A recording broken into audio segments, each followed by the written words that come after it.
Morning, good afternoon, good evening. तो आज हम लोग करेंगे आर्टिकल 11। ये सिटीजनशिप का लास्ट आर्टिकल है, हमने सारे कर लिए थे। आर्टिकल 11 जो इंडियन कॉन्स्टिट्यूशन का है वो ये ताकत देता है पार्लियामेंट को कि कोई भी कानून बना सकता है किसी भी मैटर पे जो रिलेटेड हो एक्विजिशन, किस तरह से सिटीजनशिप ली जा सकती है या किसी की भी सिटीजनशिप टर्मिनेशन के अराउंड सिटीजनशिप ऑफ इंडिया के।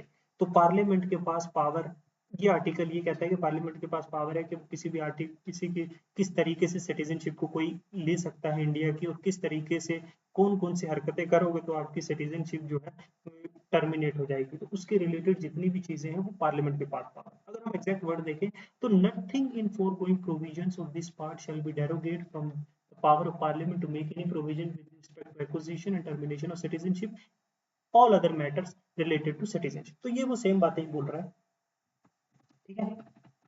अब कुछ की फीचर्स देखते हैं। आर्टिकल 11 के जो बात मुद्दा था वो तो मैंने समझा दिया कि सिटीजनशिप की एक्विजिशन या फिर टर्मिनेशन ऑफ सिटीजनशिप किसी भी इंसान किस तरह से ले सकता है, उसके रिलेटेड सारे कानून जो है पार्लियामेंट बना सकता है। आर्टिकल 11 जो है ना वो पार्लियामेंट को कंप्लीट अथॉरिटी देता है कि वो सिटीजनशिप जो है इंडिया की उसको रेगुलेट कर सकता है, कौन कौन इसके मतलब काबिल है कि किसको सिटीजनशिप मिल सकती है, कौन क्वालिफाइड है कौन नहीं, इंक्लूडिंग हु कैन बिकम और who loses the Indian citizenship. मतलब कौन इंडिया का सिटीजन बन सकता है और कौन इंडिया की सिटीजनशिप खो देगा।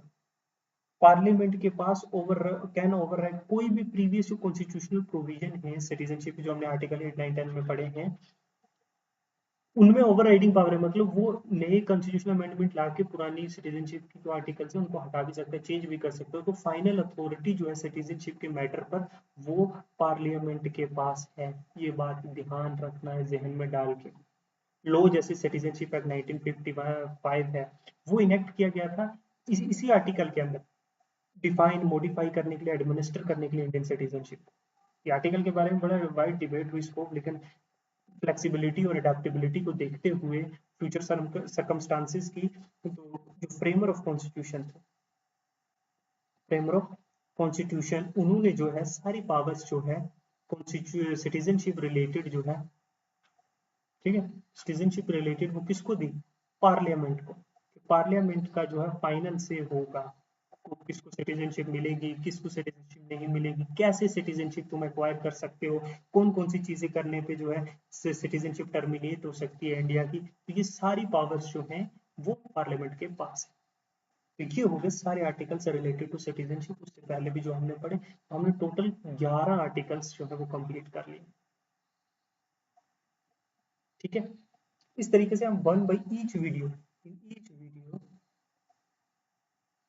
There will be a one article, we will discuss one article, okay।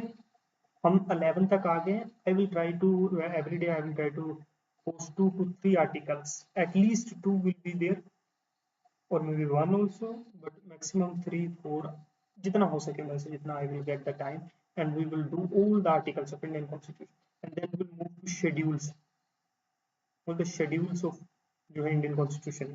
फिर हम लोग पार्ट्स देखेंगे, part 1 to all the parts, ठीक है, कितने डिवाइडेड है क्या क्या चीज है, ओके। फिर हम लोग जो है कॉन्स्टिट्यूशनल बॉडीज के बारे में पढ़ेंगे,